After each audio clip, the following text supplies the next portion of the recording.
Makinig kayong lahat sa akin. Ang pangalan niya ay Xiaoqi. Master Xiao, that mean? Lola, pinapaalala ka na naman na maghanap ng asawa. Sabi niya, kung hindi ka magpapakita ng asawa ngayon, hindi ka na niya ituturing na apo. Ang pangalan niya ay Xiaoqi.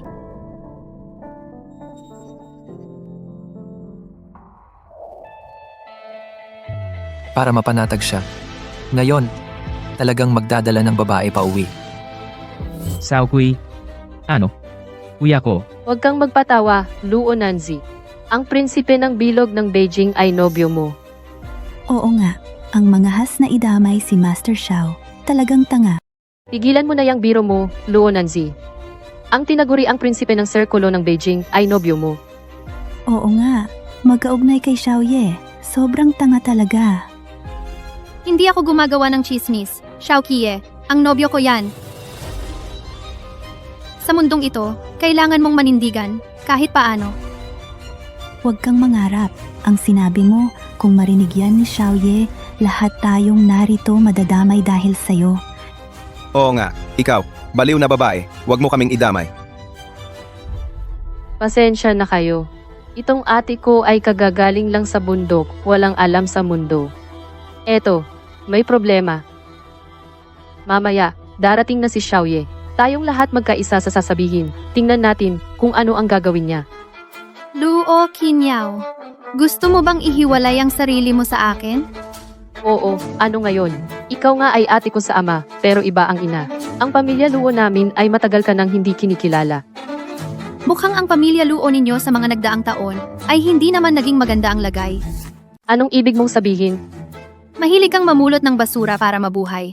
Mahilig kang mamulot ng basura na itinapon ko. Sino ang sinasabi mong basura? Kung sino ang sumagot, siya yon. Ulitin mo nga yung sinabi mo. Sige, uulitin ko ng isang beses. Luo Qinyao, ikaw ay mahilig mamulot ng basura na itinatapon ng iba. Luo Nanji, papatayin kita. Luo Nanzi, tumigil ka. Kung uutusan mo akong tumigil, titigil ba ako? Para akong walang hiya. Wala nang paggalang sa batas. Tumigil ka nga. Hindi ako titigil. Tumigil. Wala na ba kayong katapusan? Hindi ako naniniwala na kaya ninyo akong... Ano ang magagawa ninyo sa akin? Ay naku! Ay naku! Bakit siya na naman ang nakita ko? Ngayong araw, lumabas ba ako ng hindi tumingin ng horoscope? Bakit? Lumingon ka at parang hindi mo ako kilala. Sa tapang mong yan, maglalakas loob ka pa sa harap ng iba? Sabihing ako ang nobyo mo? Narinig niyo ba yon? Si Luo Nanzi. Nanirang puri kay Master Xiao. Narinig ni Master Xiao. Tapos na siya.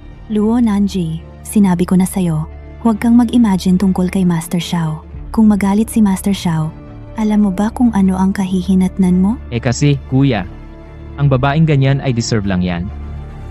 Dapat mo siyang parusahan ng husto. Tama nga, Master Xiao. Si Luo Nanzi mismo ang nagsabi niyan. Huwag mo namang ipagalit sa aming pamilya Luo. Ay! Babawalan kita! Mag-ingat ka sa akin!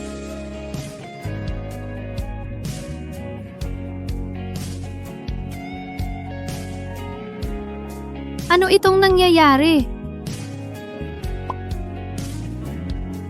Ito ang parusa sa'yo. Hindi pwede. Si Luo Nanzi talaga ang nobya ni Ginoong Xiao. Kuya, ano ba itong ginagawa mo? Ipakilala ko sa inyo ng formal. Ito ang nobya ko. Luo. Nan. Z. Hindi nga? Totoo ba siya? Saklolo, guro?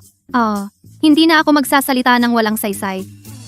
Xiao Ye siya ay galing sa bundok, babaeng bundok. Hindi siya bagay sa iyo. Xiao Ye, itong si Luo Nanzi ay isang ganid na galing sa bundok. Hindi siya presentable. Huwag kang maloko sa kanyang itsura. Xiao Ye, huwag kang magbiro. Sabihin mo itong anak ko paano makakasama sa iyo. Oo. Kailan ang aking kasintahan nagkaroon kayo ng karapatan na magsalita? Ah, Luo Nanji, hindi mo. Talaga kasama ang kapatid ko.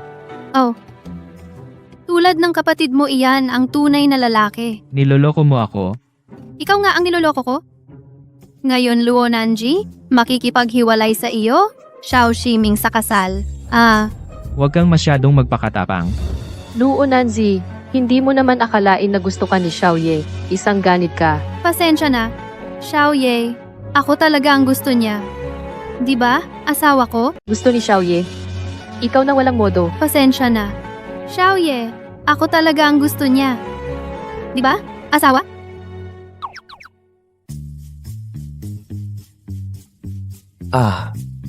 Asawa. Ay, baka nagalit siya. Oo nga. Gusto ko talaga siya. Kung hindi kayo sang-ayon, pwede ninyo akong kausapin ng personal.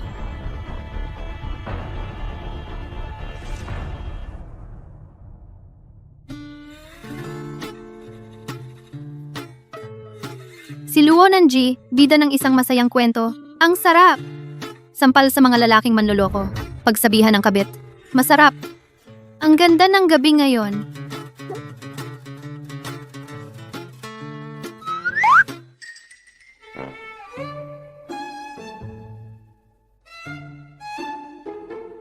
Ay, nakalimutan ko si Xiaoyi.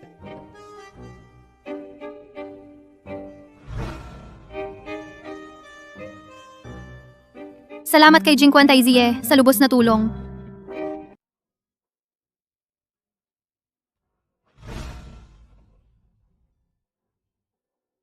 Salamat sa tulong ng prinsipe ng Beijing.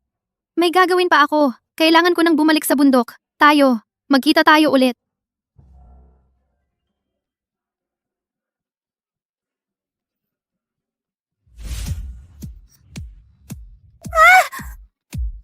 Bitawan mo ako. Saklolo. Diyos ko. Paano ako nakapasok ulit? Ngayon, sa kotse na ito hindi ako makaalis. O sa kanya, hindi rin ako makaalis. Ang gwapo. Hindi mo naman talaga ako papatayin, di ba? Nagbibiro lang ako.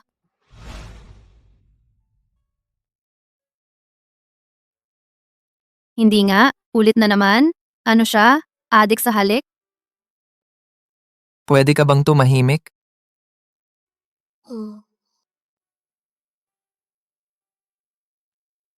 Gusto kong humingi ng pabor sa'yo.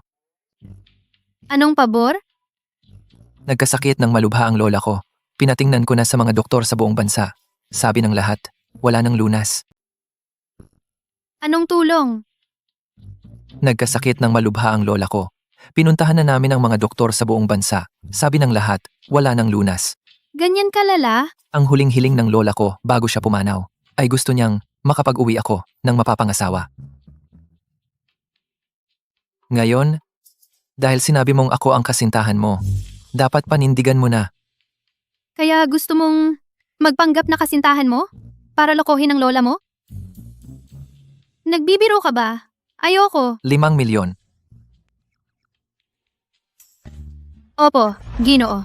Sisiguraduhin kong matatapos ang misyon. Pagkatapos nito, bibigyan pa kita ng 5 milyon. Walang problema. Kung ano ang gusto mong gampanan, gagawin ko. Mula sa pagiging asawa, hanggang sa pagiging pusa't aso. Huwag kang mag-alala. Malawak ang abilidad ko sa pag-arte.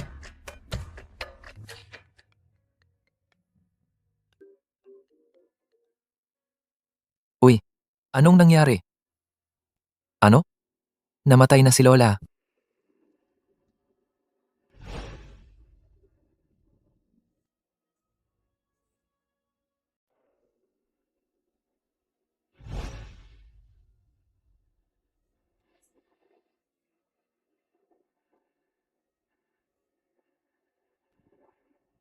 Lola, Kuya, Kiye.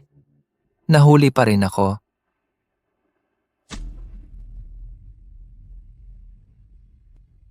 Lola, bakit hindi mo ako hinintay? Ang 5 million ko! Ang sakit ng pagkamatay mo! Kiye. Ang bigla ng pagkawala ng lola mo. Huwag ka nang malungkot. Sino itong dalaga? Oo nga. Sino siya? Bakit siya umiiyak para sa lola ko? Pumanaw na ang lola. Hindi na mahalaga kung sino siya. Madilim ang mukha. May masamang enerhiya. Kailan pumanaw ang lola? Mga kalahating oras na ang nakalipas. Bakit mo ito tinatanong? Ilabas na ang lola. Hindi pa talaga siya patay. Anong sinabi mo? Mabilis na ilabas si lola. Hindi siya patay. Anong sabi mo? Tama iyan. Naengkanto si lola. Kaya pala walang magawa ang doktor. Baliw ka! Wala akong pakialam kung sino ka. Pumanaw na si Lola. Huwag mo na siyang gambalain. Luo Nanji, pumanaw na si lola. Ang kasunduan nating dalawa. Wala na. Ako, Huwag mo nang gambalain si lola. sabi ko sa iyo, kung hindi pa gagamutin si lola, siguradong mamamatay na siya. Nako, Binibini. Naglabas na ang doktor ng sertipiko ng kamatayan. Bakit ka nagkakagulo dito? Tao! Hilahin ninyo siya palabas. Kung patuloy pa akong makipag-usap sa kanila, wala nang oras. Ay bahala na. Gamutin na lang natin. Umalis kayo. Masamang espiritu. Manatili ang kapangyarihan. Sa utos ng langit.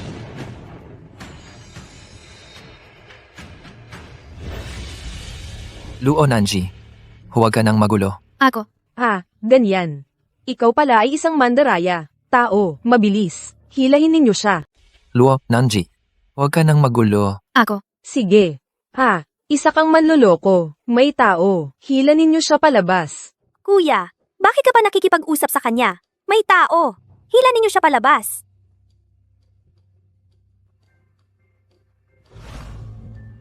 Wala talagang utang na loob. Ikaw pala ay isang manloloko. Pumunta ka pa sa aming pamilya Xiao para manloko. Tingnan mo, papatayin kita ngayon. Ay, sandali. Sinong may gana na galawin ako? Ako ay isang alagad ni Master Su. Sabi mo ikaw ang maalamat na. Suyan Bai alagad ni Master Su. May hangganan ba ang panloloko mo? Binibini, hindi pa ako nakarinig na. Si Master So ay tumatanggap ng alagad. Gumagawa ka ng kwento. Dapat may basehan. Oo nga, kung ikaw ay alagad ni Master Su, ako naman si Immortal Jade. Walang alam. Ako, si Binibini. Sa 1 taon marunong na akong manghula. Sa 2 taon marunong na akong magsulat ng anting-anting. Sa 3 taon, Tumahimik ka. Kung maniniwala ako sa isang salita mo ngayon, hindi na ako si Xiao. Tingnan mo, papatayin kita. si Lola ay nagising na.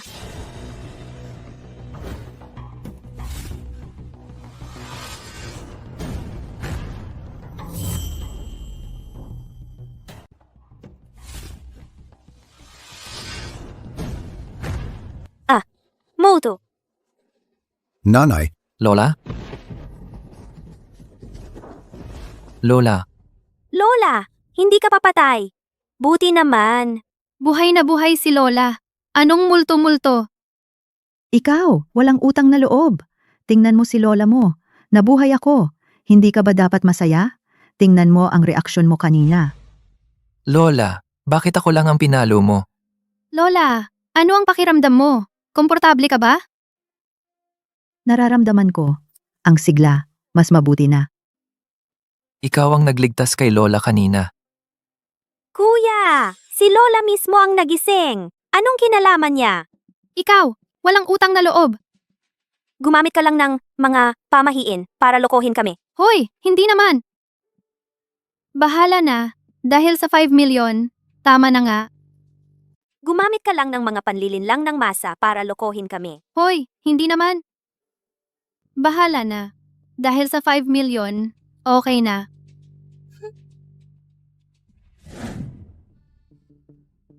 Lola, sa unang pagkikita, apo manugang po ninyo ako. Luo Nanji. Ikaw talaga ang apo ko? Oo, kung di kayo naniniwala, tanungin ninyo si Master Xiao. Lola, siya talaga ang aking nobya. Ang magiging apo, manugang ninyo. Ha ha ha ha. Ayos, ayos. Ang pamilya Xiao sa wakas ay may mag-aanak. Luo Nanji? Baka siya yung anak ng pamilya Luo na pinalaki sa bundok? Hindi ba siya ang nobya ng pangalawang kuya? Bakit naging nobya ng panganay na kuya? Oo nga. Si Luo Nanzi, hindi ba ipinangako sa ating si Jiming? Anong nangyari? Dahil, tumakas ako sa kasal. Tumakas sa kasal? Tama. Dahil nakatuklas ako ng munting sikreto. Anong sikreto? Luo Nanji, tigilan mo ang kakapalpalp mo. Sira-sira ka na ba? Dahil may natuklasan akong maliit na sikreto. Anong sikreto? Luo Nanji, huwag kang ngang magpanggap dito. Tama na ba yan? Oo nga. Ang ziming namin. Wala namang sikreto yun. Tingnan mo. Ah, Ito. Grabe. si Ziming pala. Gumawa ng ganyan. Nakakaloka talaga. Ang batang ito ay spoiled mula bata. Ngayon, ang pamilya Xiao natin, saan na ang dignidad? Tawagin ang demonyong yan. Umuwi ka rito. Lola, okay ka lang ba? Luo Nanzi, anong ginagawa mo rito? Tingnan mo ang sarili mo. Anong suot mo yan? Kakaiba. Alam mo ba kung anong maganda mong ginawa? Luo Nanji, alam ko na, ikaw tong babaeng to ang nag-ulat. Lola, kailangan mong ipaglaban ako. Ang engagement party ko biglang naging eksena ng pagtataksil. Ako, ayoko nang mabuhay. Sige. Ipaglalaban ka ni Lola. Lola, ayos lang. Kailangan mo lang akong payagan na kansilahin ang kasal namin. At saka, i-cancel ang kanyang credit card. Ayos na yon. Si Lola ang magdedesisyon. Ipakakansela ang kasal mo. Pero hindi pa ito sapat. Kie, lahat ng shares niya sa kumpanya, tanggalin lahat. Wala siyang matatanggap na kahit anong benepisyo. Lola, bakit? Huwag mong gawin yan. Ang ingay mo. Lumuhod ka at magnilay-nilay. Nanji, isasama ka ni Lola pa uwi. Luo Nanzi, hintayin mo ako. Hindi kita pakakawalan. Hindi pwede. Hindi ako pumayag. Bakit hindi ka pumayag? Mahal ko si Kie, at mahal niya ako. Diba, Kie? Luo Nanji, tingnan mo ang sarili mo, mula ulo hanggang paa. Napaka-province ng dating. Ang pamilya Xiao ay ang pinakamayamang pamilya sa kabisera. Gusto mong pakasalan ng kapatid ko. Karapat-dapat ka ba? Yaer siya ang asawa ng kapatid mo. Anong sinasabi mo? Tama naman. Tingnan mo ang kapatid mo. Sa loob ng maraming taon, wala siyang mahanap na asawa. Siya ang hipag mo. Ano bang sinasabi mo?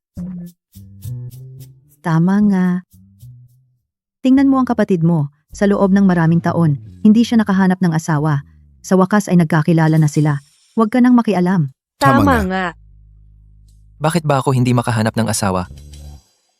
Naku, Nanji, tingnan mo ang oras. Hindi na maaga. Iminumungkahi ko. Huwag ka nang umalis ngayon. Dito ka na lang. Paano naman iyon? Luo Nanji, ikay isang babaeng taga-probinsya. Walang problema, Lola. Dito ako matutulog ngayong gabi.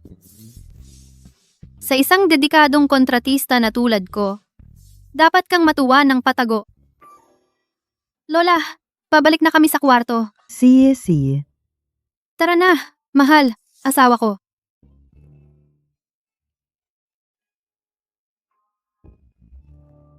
Lola, Huwag ka nang makialam.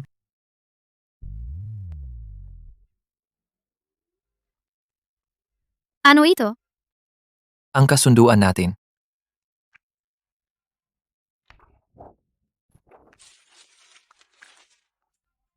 Eto, Ang kasunduan natin.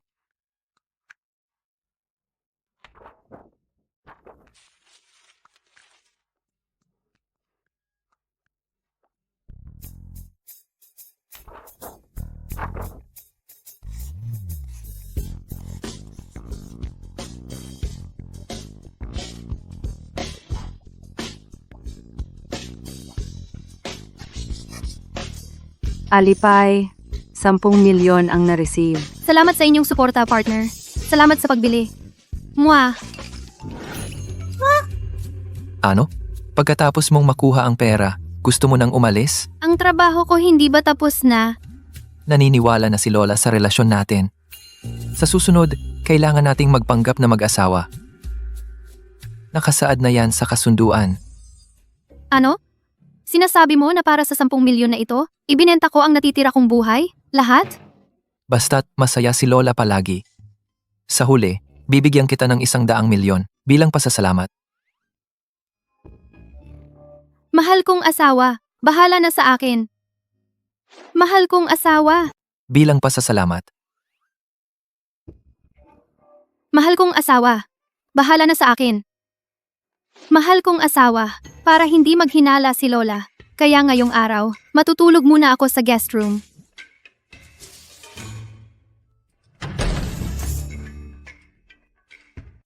Mahal kong asawa, naaalala ko sa kasunduan parang wala yung ganyang clause.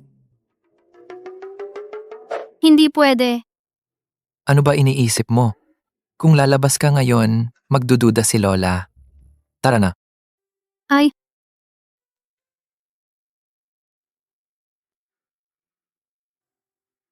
Matulog ka sa kama. Matutulog ako sa sofa.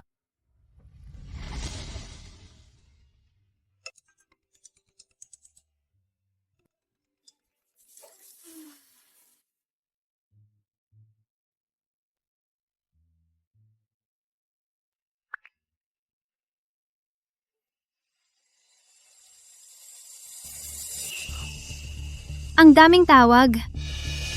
Hinahanap ako ng Master, may emergency ba? Ang daming tawag. Hinahanap ako ng guro. May emergency ba?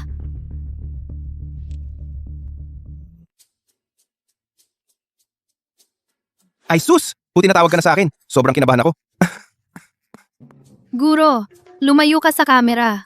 Nakikita na ang pores mo.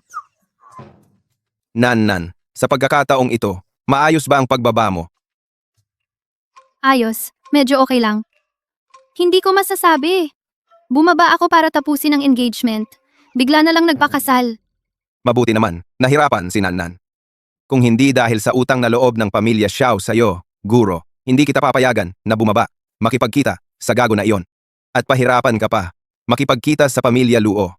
Okay lang. Guro, matatag ako. Wala naman. Ibaba ko na ang tawag. Hoy, sandali! Sa totoo lang, may isa pa akong sasabihin. Ano yon? Sa totoo lang, hindi naman malaking bagay.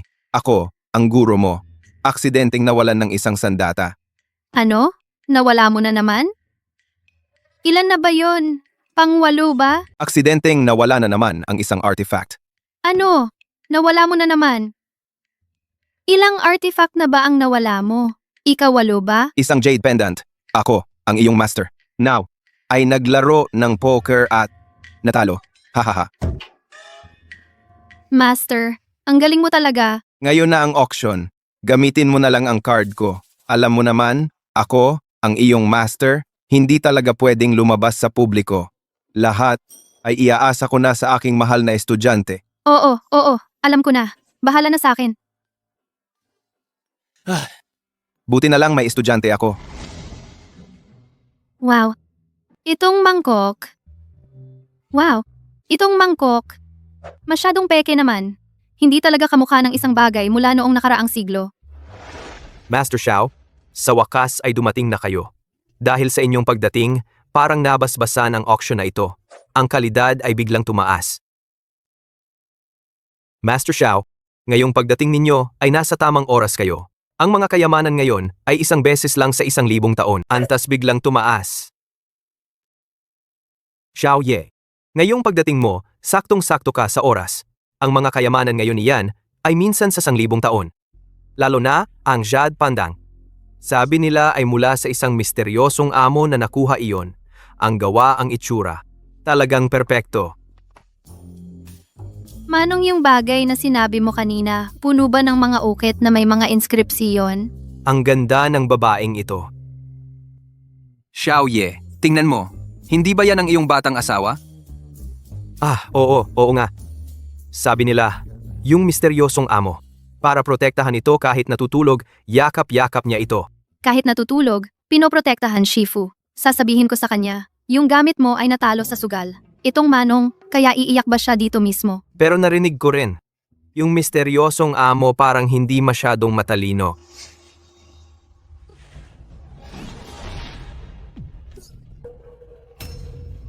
Ikaw kaya ang may problema sa utak kung maglalakas loob ka pang magsalita ng walang kwenta. Tingnan mo, kung hindi kita saktan, hindi ka na makakapag-isa. Saan galing ang batang ito?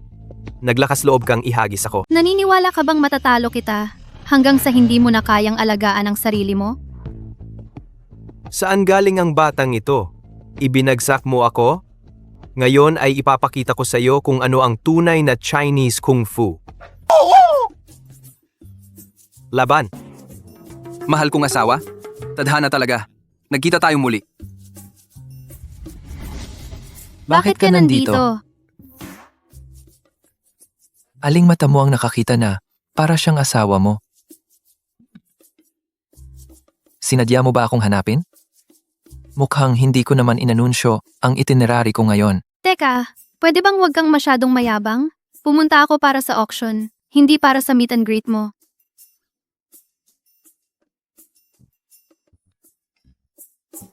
Alis.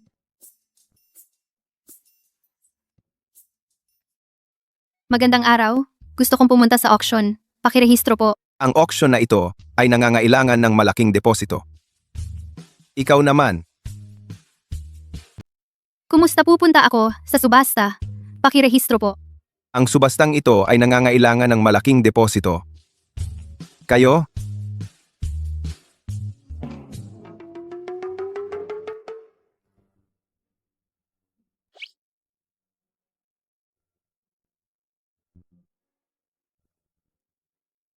Sapat na ba ito? Ito ay Black Card, Sales Mariusep. Mayaman na. Sige mahal na ginang. Irerehistro ko na po kayo.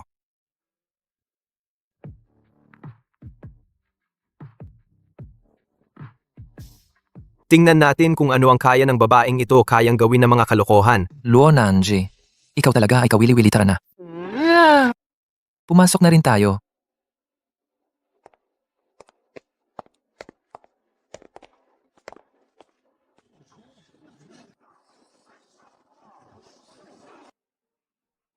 Makikiraan po. Dadaan po ako. Ginang! Tabi-tabi. Dadaan ako.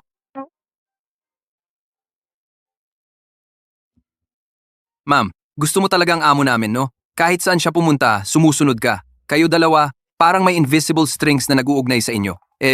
Ganyan humihila. Sige. Araw-araw kang kasama niya. Kayo ang magjowa. Parang hindi tama. Umupo ka sa likod. Mga bisita, simula na ang ating auction. Narito ang unang item natin. Isang Ming Dynasty calligraphy painting.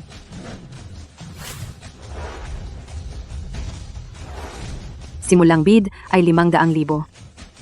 1,500,000. 3 milyon. 10 milyon. Wow! Ang laki ng ibinabato mo ah. Talagang pinakamayaman sa lungsod. Parang pera na tinatangay ng hangin. Si Master Xiao, kapag kumilos, iba talaga. Itong item ay para talaga sa kanya. Oo nga. Si Master Xiao, sa mundo ng koleksyon, para na siyang Diyos. Pag si Ginoong Xiao ay kumilos, iba talaga. Ang koleksyong ito ay para na sa kanya. Tama ka. Si Ginoong Xiao, sa mundo ng koleksyon, parang Diyos siya. Kapag pumadyak siya, ang buong industriya nanginginig. Isa lang namang basurang sulat iyan. Anong maganda dyan? Baka binayaran lang ang pangalan. Wala pa sa nakadikit sa pader namin poster ng artista. Kung magsasalita ka pa ng ganyan, pagkatapos, uuwi tayo, ikaw, maglinis ng banyo. Nagbibiro lang ako? Biro lang? Kung magpapakalat ka pa ng chismis, sisipain kita palabas dito. Oo. Tatahimik na ako ng mahigpit. Paano ba naging sila'y sabay na kumilos? Siya. Binabati natin si Mr. Xiao na nakuha ang kaligrapya at ukit mula sa Ming Dynasty.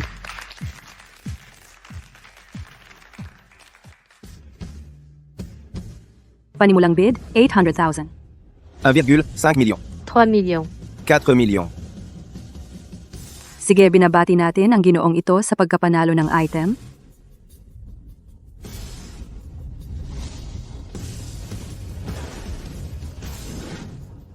1,5 million. 2 millions. 3 millions, 4 millions.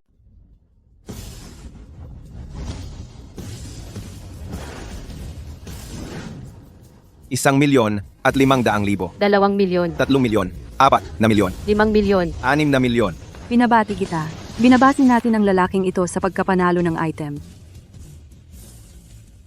Susunod ay ang aming auction. Pinakamahalagang item. Jade Pendant. Sinasabi na ang jade pendant na ito ay ginawa ng aming mga manggagawa na naligo at nagsunog ng insenso nang may paggalang sa langit at lupa ginawa. Baka may nakatirang Diyos dito, panimulang presyo. 10 milyon. 11 milyon. 12 milyon. 20 milyon. 20 milyon at 1 piso. Jam. Nakakatawa naman, 1 piso lang.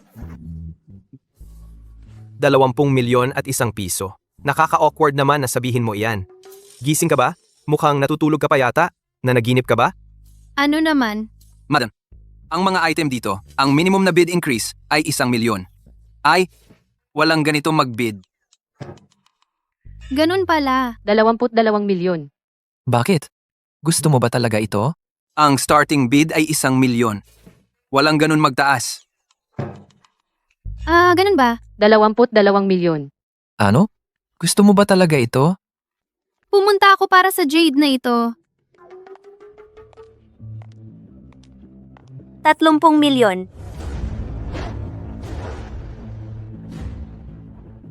Xiao Yaer, anong ginagawa mo dito? Pumunta ako para sumali sa auction. Ano? Bawal ba? Bakit ka nandito? Kuya, pumunta ka sa auction. Bakit hindi mo sinabi sa akin? Gusto rin ni Yaer pumunta. Luo Nanji, hindi ba gusto mo itong jade pendant? Ano? Hindi ka na magtaas? Bakit ako matatakot? 31 milyon. Itong bata, nakikipagbidahan sa pamilya Xiao. Itong bata, baka may pera naman talaga siya. Kung hindi, hindi na niya kailangan makipagsiraan. Itong bata, baliw ba siya? Tingnan natin kung gaano siya magpanggap. Kung hindi niya makuha mamaya, maiiyak siya. 50 milyon. Tingnan natin kung hanggang kailan siya magpapanggap. Kung hindi niya makuha mamaya, iyak siya ng iyak. 50 milyon. 51 milyon. 60 milyon. 61 milyon. Baliw na ba itong babaeng ito? Saan ka kumukuha ng ganyang kalaking pera? Hindi ko alam kung may sapat ba sa card ng master ko. Para sa ganitong halaga, bahala na. Kung hindi sapat ang pera, ibebenta ko na lang ang kanyang itinatagong mga artifact. Lahat ng mga iyon.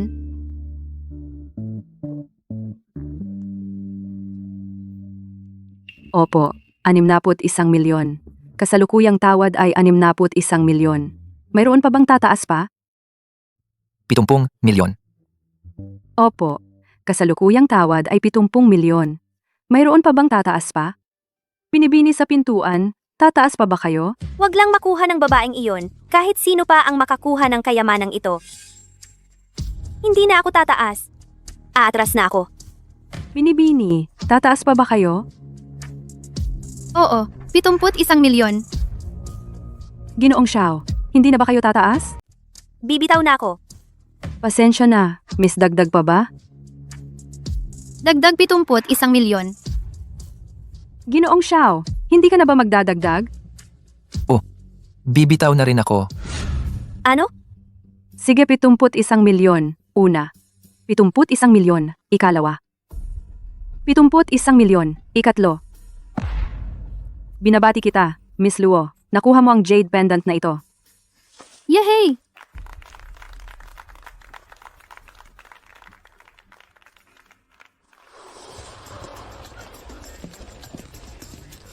Kuya, kumusta? Magpapadala ng parcel. Sige, saan ipapadala? Pakipadala sa Qingshu Mountain, Group 18, number 02 by Suyan Tianxi. Si, Para maipit mo ang iyong minamahal na estudyante. Maglaro ka na lang mag-isa. Tumigil ka! Luo Nanji, ang tapang mo naman. Xiao Yaer! Anong kailangan mo sa akin? May kapal ka pang magtanong. Yung jade pendant na iyon, pero bagay na gusto ng kuya ko. Luo Nanji, ang lakas na loob mo. Xiao Yair, anong kailangan mo sa akin? May kapal ka ng mukha para magtanong. Ang jade na palawit, pero ito ay gusto ng aking kuya. Ibalik mo na sa kanya agad. Kung hindi, Ano naman? Akin yan, binili ko. Baka naman, gusto mo bang agawin? hoy, ikaw, ibalik mo sa kanya. Ayoko, hipag. Ikaw. Huwag mo akong kadiriin. Hindi pa kita kinikilala. Ginoo, pupunta ba tayo? Tulungan natin si Miss Luo? Ayos lang. Itong maliit na babae, mukhang hindi siya matatalo. Kung gusto niya, kaya niyang lumapit sa akin ng mag-isa. Magugustuhan mo ba siya? May bawal na pag-ibig ba kayo? Tumahimik ka. Kung magsasalita ka pa ng kalokohan dito, tingnan mo ngayon. Papakitaan kita ng leksyon. Hindi na ako magpapakilalang Xiao. Mukhang ako na mismo ang gagawa. Ay, ang siko ko. Ginoong Xiao, ma'am. Ano ito? Ang totoong laban ay nagsisimula pa lang. Ay, ang siko ko. Ay, ang tuhod ko. Tingnan ninyo, wala akong pera o kapangyarihan. Binubuli ba ninyo ako? Ay, siko ko. Ay, tuhod ko. Wala akong pera at kapangyarihan. Ginagawan ba ninyo ako? Tumayo ka. Hindi kita nahawakan. Bakit ganyan ang taong ito? Nananakit pa. Tama. Walang modo. Hindi. Hindi ko siya nahawakan. Huwag mo siyang pansinin. Ang babait ng babaeng ito, paano ba namang magpapanggap? Sinasaktan ninyo siya. Tama. Master Xiao, kawawa naman ang asawa. Mas malala pa, sa isang inaaping babae, siya pa. Bakit mo ako inaapi? Masamang babae ka. Sasampalin kita. Sasaktan ng hipag ang asawa. Ikaw, maghintay ka. Hindi kita papakasalan sa aming pamilya. Hipag, huwag kang mahulog. Malayo na sila. Tayo ka na.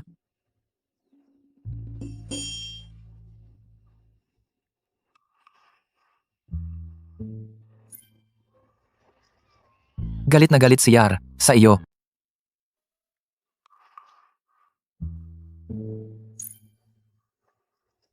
Ikaw, ngayon, talagang naiinis ako sa'yo. Pasensya na. Ganito ko trato ang kanyang kapatid na babae? Magagalit kaya siya? Ayos lang. Sanay na itong maging sutil. Minsan, may isang tao na magtuturo sa kanya. Ayos lang.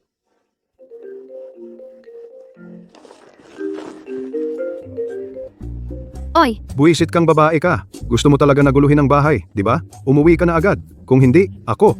nakakainis? Bakit? Hindi ka uuwi? May mga tao. Hayaan na lang silang mag-alala ng matagal. Ang ganitong pamilya, hindi kailangang lagi silang respetuhin ng sobra. Dahil hindi ka uuwi, samahan mo ako mamili. Hintayin mo akong magbihis.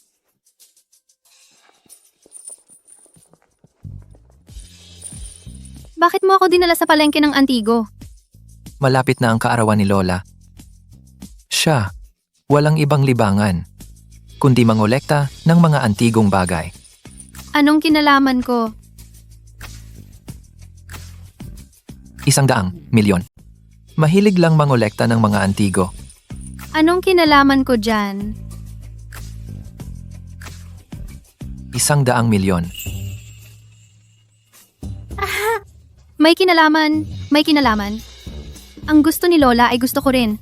Siyempre may kinalaman. Tara, pumunta na tayo ngayon. Mrs., talagang ikaw ang number 1 sa pagmamahal at pagkapuot. Tara!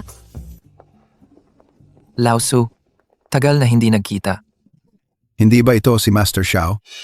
Ikaw ngayon, may oras na pumunta sa akin. Ilang araw na lang, birthday ni Lola. Pumunta ako para pumili ng mga bago para sa kanya. At sino naman ito? Siya ay... Lao Shu, ako si Luo Nanji, asawa ni Xiaoqie. Ano? Mrs. Ito ay isang bihirang pangyayari sa 100 taon. Ikaw, bata, talaga namang may asawa ka na. Huwag mong sabihin iyan, Laoshu. Ako ba? Ganito kahirap maghanap ng kasintahan? Sige, kayong mag-asawa dahan-dahan kayong pumili. Ako naman, hindi na makikialam. Siya, Sa totoo lang, sa tingin ko ang mga ito. Sige kayo ng asawa mo ay mamili ng dahan-dahan. Ako'y hindi na ako mang-iistorbo. siya, Sa totoo lang, sa tingin ko ang mga bagay na ito ay hindi masyadong angkop para iregalo sa matatanda. Binibining Luo, bakit mo nasabi iyan? Sa tingin ko lang naman, ang mga bagay na ito mo ay dapat na umaakit sa mga turistang hindi eksperto. Walang mga pambihirang bagay. Lalo na iyong estatwa ng bodhisattva na may gintong palamuti, parang gawa ng makabagong teknolohiya. Mukhang may mga bitak sa pagkakagawa, lahat ay peke. Ginoong Xiao, ang asawa ninyo ay... Pasensya na. Basta, sinabi ko lang naman, huwag po kayong magalit. Ginoong Xiao, Ginang, kung ganoon, dadalhin ko kayo sa loob ng bahay upang tingnan. Ano? Pumasok sa loob? Doon ay may mga pinakamahuhusay na kayamanan. Kahit si Ginoong Xiao kung minsan ay ayaw payagan ni Shulao na pumasok, Ginang. Ang galing ninyo talaga. Mga kaibigan, tuloy kayo. Salamat po, Shulao. Ginoong Xiao, Ginang, narito ang aking mga koleksyon. Mga pinakamahuhusay na antigo, maaari kayong tumingin ng malaya. Talagang mga pambihirang bagay. Ngunit ang mga ito, lahat ay nasa bodega ng master. Ginoong Xiao, Ginang, dito lahat ang aking mga koleksyon. Mga antigong pang-itaas na antas. Tingnan ninyo lang kung ano ang gusto ninyo. Ilan ay mga bihirang bagay, pero lahat ng ito, meron din sa bodega ng master ko. Akala ko makakakita ako ng mga kayamanan.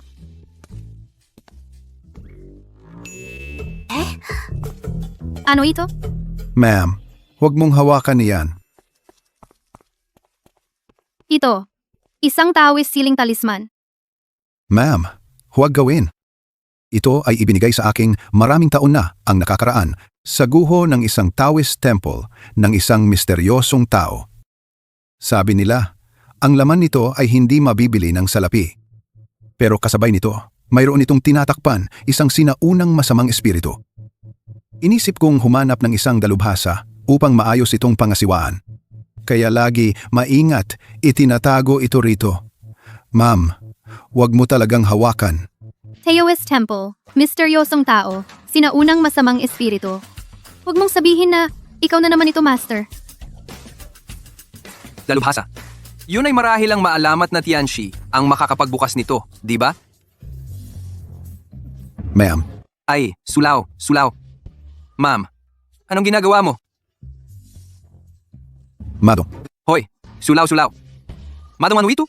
Luo Nanji. Tumahimik kayong lahat.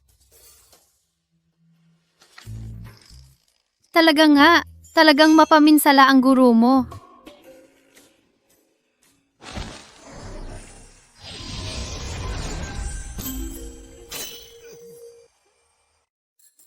anong nangyari? Madam, talagang, binuksan mo ito. Ang jade na ito, dekalidad. Talagang napakahalaga. Talaga gaya ng sinabi ng misteryosong taong iyon. Ang Jade Ruyi na ito, napakahalaga nga. Madam, wala ka bang alam sa antigo? Wala talaga akong alam.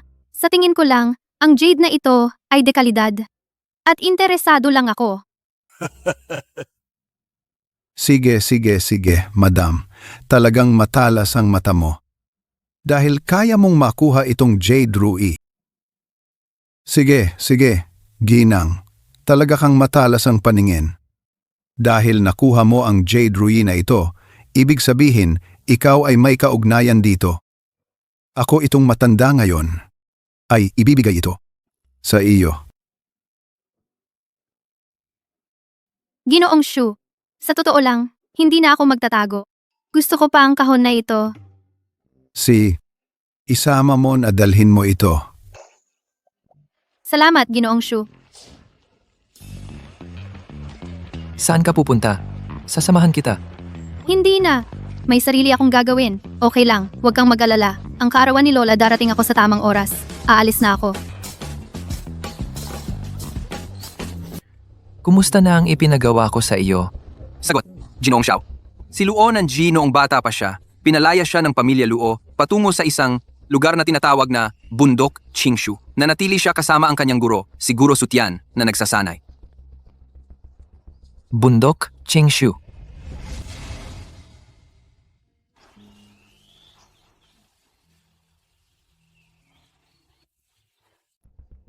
Bundok, Qingshu.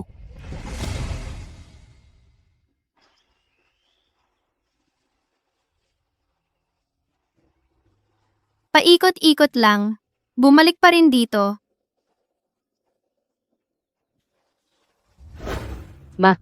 Sige na, okay na. Huwag ka nang magalit, anak. Maya-maya, sasabihin ko sa tatay mo. Bilhan ka ng gintong pulseras. Oo, bilhin ko para sa'yo.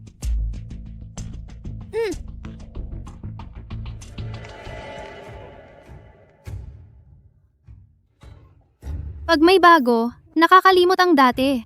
Kadiri-kadiri. Gusto kong isuka ang hapunan ng bagong taon. Tigil. Sinabi kong bumalik ka. Bakit ang tagal mong dumating? May ginawa lang, naantala. Oy. Hindi ko inaasahan. Ang galing mo na sa bundok. Nakuha mo pang makasama si Xiao Ye. Oo nga. Ewan ko ba kung bakit si Ginoong Xiao? Anong nakita niya sa isang bruhang tulad mo? Oo nga. Nancy, paano mo nakipag-ugnayan kay Xiao Ye? Kung gusto ninyong malaman, tanungin ninyo si Xiao Qiye. Oo nga. Nancy, paano mo nakilala si Ginoong Xiao? Kung gusto ninyong malaman, kayo na lang ang magtanong kay Xiao Qiye. Dito ninyo ako pinipilit. Ano ba ang ginagawa ninyo? Tigil. Ang yabang mo na, di ba? At magsalita ng ganyan sa akin? Oo nga.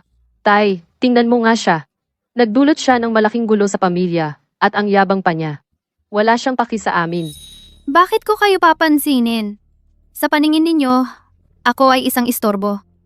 Ikaw naman, araw-araw ka nag-iisip kung paano manloko ng tao. Hindi ka ba napapagod? Luo Nanji, huwag mong akalaing kaya mong lagi maging mayabang. Niloloko ka lang ni Kuya Xiao. Baka ilang araw lang, iiwan ka na niya. Mas mabuti pa iyon kaysa sa iyo. Pinipilit mong lumapit sa kanya. Ngunit kahit ang laylayan ng damit niya ay hindi mo maabot. Ikaw, Tama na. Nancy naman. Kahit na hindi namin alam kung paano ka nakipag-ugnayan kay Ginoong Xiao, pero noong araw na iyon binawi mo ang engagement sa publiko. Si Xiao Jiming, pag-uwi, ay tinanggalan ng bank card. Luo Nancy, bagamat hindi alam kung ikaw at kung paano kayo nagkatipan ni Xiao Ye. Pero noong araw na iyon, pinawalang bisa mo ang kasalan sa harap ng lahat. Si Xiao Jiming, pag-uwi ay pinutulan pa ng bank card. Ngayon ihinagis ang galit sa atin. Ganyan ka pinapahirapan ng dalawang pamilya na magkasundo. Kaya dapat magpasalamat sa iyong mabuting anak. Bakit hindi na lang sa iba? Bakit kailangan pang kay Xiao Jiming? ikaw, manahimik ka. Ginawa ko iyon dahil pinilit mo ako. Nanay, ako ba ang pumilit? Bakit hindi mo sabihin na si Xiao Jiming ang nanloko sa iyo? At least, mananatili kang malinis. Ako, Tama na. Nandito ako hindi para makipag-argumento sa inyo. Kung wala ng iba, uunahan ko na kayo. Ikaw. Sobra na ang kapal ng mukha mo. ay, nanay, tingnan mo siya, inaapi niya ako. Sige, huwag kang magalit. Pakalmahin mo ang sarili mo. Bukas ay ang kaarawan ni matandang Ginang Xiao. Ikaw, dapat mong panatilihin ang pinakamagandang estado sa pagharap kay matandang Ginang. Ito ang kaarawan ni Gieneng. Xiao, ikaw naman. Dapat kang nasa pinakamagandang kondisyon para makita si Gning, Xiao. Kung hindi ko pagsasawaan ang babaeng ito, hindi ako mapakali. Anong pakikilahok sa kaarawan? Bobo ka talaga. Kung sa harap ni Ging, Xiao, magaling ka. Baka si Gieneng, Xiao na matanda, ay ikakasal ka kay Ji Xiao. Talaga? Oh, nakita mo ba ang nasa kamay niya? Yung dala-dala? Tinawag kitang umuwi. Bakit ang tagal mo dumating? May kaunting bagay na antala. Oy. Hindi ko inaasahan. Lumaki na ang kakayahan mo sa bundok. Yung kahon. Kung tama ang hula ko, yung Jade Ruyi, yung bagay na yon, tiyak na mahalaga. Malamang, bukas sa kaarawan, Ibibigay kay Gang Xiao. Nanay, ibig mong sabihin, Dahil siya ay maingat na nagpaplano gustong lumapit kay Ji Xiao at Ginging Xiao. Kung gayon bukas, tutulungan natin siya.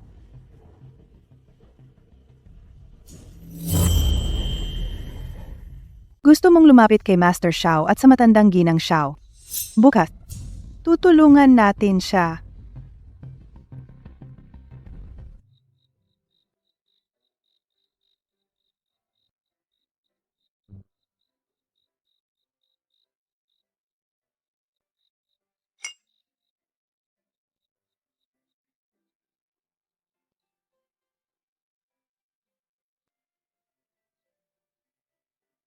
Matandang ginang Xiao kamakailan ay talagang nagniningning ang inyong mukha. Oo nga. Hindi ko inaakala, nagkasakit ng isang beses, bumalik na ang aming sigla. Tingnan mo, masdan mo, ang kutis, bumuti na. Kayo, huwag ninyo akong lokohin, matandang babae. Hindi naman, Lola. Kayo ay mapalad. Ang inyong swerte ay mahaba. Oo nga, Ikaw ang marunong magsalita, oo nga. di ba?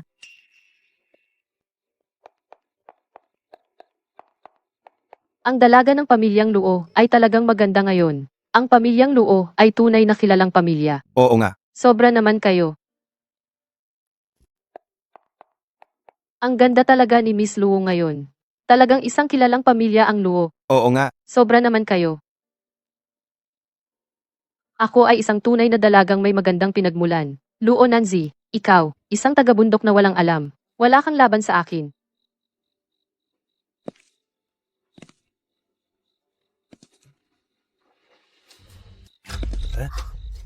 Hindi ba ito si Master Xiao at ang kanyang asawa? Bagay na bagay sila. Tiska, bulag ba silang lahat? Mahal, mukhang nahihirapan ka yata. Iyon ay, masyadong masikip ang damit sa tiyan ko. Tumaba ka na pala. Talagang manloloko. Ano kaya ang nakikita ni Kuya sa kanya? Lola, narinig ko pong mahilig kayo sa mga antigo. Kaya mula sa tanyag na eksperto sa antigo. Master Shu ay binili ang regalong ito. Sana po ay magustuhan ninyo, Lola. Ito ba ang nasa kamay ni Master Shu ang mamahaling Jade Rui? Mula kay Ginoong Shu, binili ang regalong ito. Sana magustuhan ito ni Lola. Ito ba ay ang nasa kamay ni Ginoong Shu na mamahaling Jade Rui? Narinig ko na ang Jade Rui na ito ay itinatago ni Ginoong Shu ng maraming taon. At hindi niya talaga balak ibenta, pero ibinigay niya ito sa pangalawang binibini ng pamilya Luo. Oo nga. Ito ay gawa sa napakabihirang dami ng mainit na Jade Rui. Bukod dito, napakalaki ng piraso. Ang jade na ito ay hindi mabibili. Ito pala ang Jade Rui na ito. Chin Yao, napakabuti mo naman. Taga, Lunanji, ano ang ibig mong sabihin? Nag-aalala ka ba na ang iyong regalo ay hindi kasing taos-puso ng sa akin? At gusto mo pang hadlangan ang pagbibigay ko ng regalo? syempre hindi. Talaga? Ano ang ibig mong sabihin sa pagharang sa akin? Sa tingin ko lang, kung ibibigay mo ang regalong iyan, baka mapahiya ka? Kaya gusto kitang bigyan ng paraan para makaatras. Ngunit hindi mo pinansin ang kabutihan ko. Huwag kang magpanggap na santo. Baka mapahiya. Kaya ako nagmaasikaso. Nagbigay ako ng paraan para makaiwas ka. Hindi ko inaasahan. Hindi mo tinanggap ang kabutihan ko. Tigilan mo na ang pagpapanggap. Sino bang nangangailangan ng iyong biyaya? Tama? Luananji, ano naman ang inihanda mong regalo? Ilabas mo na para makita namin. Kung ganoon, edi hindi na kailangang itago. Pakitang tao. Luo Qinyao, hindi mo yata alam kung ano ang totoong jade. Ano ang itsura nito? Anong ibig mong sabihin? Kung alam mo, dapat alam mo, ang hawak mo ay Anong sinasabi mo? Ito ay koleksyon ni Ginoong Shu. Sinasabi mong peke ito. Ibig sabihin, gusto mo bang hamunin si Ginoong Shu? Ang ibig kong sabihin, hindi peke ang kay Ginoong Shu. Ang ibig kong sabihin, ang nasa kamay mo ay peke. Ikaw. Ang Jade Rui mo Makinis ang pagkakagawa, walang anumang dumi. Ano naman kung walang dumi? Ang hindi marunong ay hindi marunong. Ang magandang jade ay walang dumi. Totoo, ang tunay na jade. Sa proseso ng pagbuo nito, talagang magkakaroon ng kaunting dumi. Mukhang maganda ang kulay na ito. Pero ang linaw naman ng kulay. Sobrang transparent. Baka peke yan. Ano ka ba? Kung sasabihin mong totoo, totoo. Pero ang akin talaga ang totoo. Sige, Luo Kinyaw, kung sinabi mong ang iyong jade Ruyi ay bigay ni Guro Shu, bakit hindi natin ngayon tawagan si Guro Shu? Patunayan niya Ako. ay hindi nangangahas o wala kang numero ni Guro Shu. Ayoko lang makaabala kay Guro Shu. Hindi ka nga nangangahas tumawag. Pero, kung aaminin mo na peke ang jade Ruyi mo, iyan ay maaari nang palampasin. Ni hindi makatawag, tiyak na peke ang Jade Ruyi. Naglakas loob na magbigay ng pekeng Jade Ruyi para sa kaarawan ni matandang Ginang Xiao. Ang lakas ng loob. Ang Jade Ruyi ko ay totoo. Luo Nanji, ikaw na masamang babae. Alam mo siguro na gusto kong magbigay ng Jade Ruyi, kaya pinalitan mo ng peke. Ganyan talaga siya maglaro. Sigurado iyan. Xiaoya, Kuya, mapapatunayan ko na totoo ang Jade Ruyi ni Luo Nanji.